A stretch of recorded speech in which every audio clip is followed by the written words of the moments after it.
Como podrás recordar de clases anteriores, una vez que el imperio mexica cayó, todavía había territorios que se encontraban, digamos que gobernados por otro tipo de pueblos, que no necesariamente estaban relacionados con el imperio azteca. Cuando por fin los españoles lograron completamente dominar la zona de los mexicas, empezaron a emprender conquistas hacia esos otros territorios, con el fin de unificar como tal a todos los pueblos y convertir a la Nueva España en el gran reino en el que en un principio habían soñado. Soy Enrique Flores y te doy la bienvenida una vez más a estas cápsulas de historia. Cuando los españoles como tal conquistaron Tenochtitlan, todavía no conocían muy bien las características que tenían los otros pueblos. Gracias a la información que habían recibido por parte del imperio, sabían y entendían que había otros pueblos que no habían logrado ser colonizados y que debía de procederse con cierta calma. Vamos a hablar de dos pueblos específicamente. Por una parte están los purépechas, que se encontraban en la zona de lo que actualmente es el estado de Michoacán, y por otra parte los mayas, que digamos que en tamaño se asemejaban a los aztecas, pero no en unidad.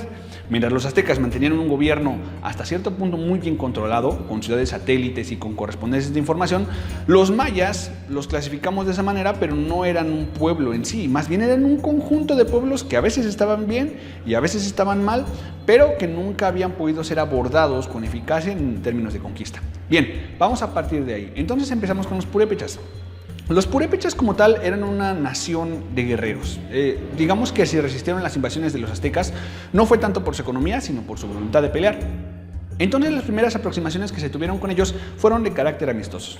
Hay que hablar de la relevancia que tenía la ciudad de Tzintzuntzán en este periodo de conquista, ya que los primeros delegados del Imperio Español fueron ahí donde llegaron y digamos que establecieron cierta amistad con el gobierno local. En teoría, la integración del Imperio Purépecha debía de haber sido como muy pacífica, pero no fue así. Digamos que se cometieron los mismos errores que sucedieron cuando fue la conquista de Tenochtitlan. Un conquistador decide rebelarse, pasar a las armas y entonces se rompen por completo estos pactos de amistad que se forjaron en un inicio. Este conquistador al cual nos referimos se llamaba Nuño de Guzmán y como tal él tenía la idea de riquezas de los viejos conquistadores y en el momento en que se dio cuenta que podía tomar las armas ya que tenía el favor del rey, se dedicó a atacar al imperio purépecha y básicamente a saquearlo. Nuño de Guzmán como tal va a ser una persona importante en el resto de la colonización, ya que a partir de Michoacán él va a empezar a subir por todo lo que es el litoral del Pacífico, conquistando y subyugando a varios pueblos hasta que es condenado y apresado. Pero podríamos decir que a él le debemos la idea de que el imperio, o lo que es la Nueva España, haya logrado extensiones muy grandes en un corto periodo de tiempo. Cuando Nuño de Guzmán abandona como tal las tierras purépechas, las resistencias que quedan son apaciguadas por un religioso que nosotros conocemos como Vasco de Quiroga, que como tal se va a convertir en uno de los fundadores de ese territorio, que se va a convertir en la Nueva Valladolid, que actualmente conocemos como Michoacán.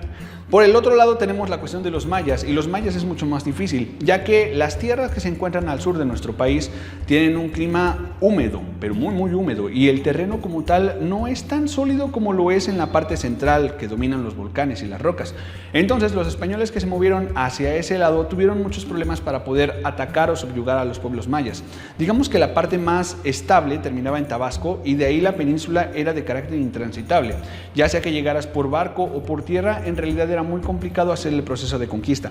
Como tal, se hicieron varios intentos después de la caída de Tenochtitlan para poder subyugar a todas las naciones mayas, pero muchas de ellas o desaparecían de manera súbita o se unían o peleaban entre ellas y aparte peleaban con los conquistadores y en realidad dieron muchas dificultades en el hecho de que no podían ser dominadas por completo. Cada vez que se atacaba una y se le vencía, se movían a otra comunidad y la primera comunidad se restablecía y volvía a empezar ese ciclo.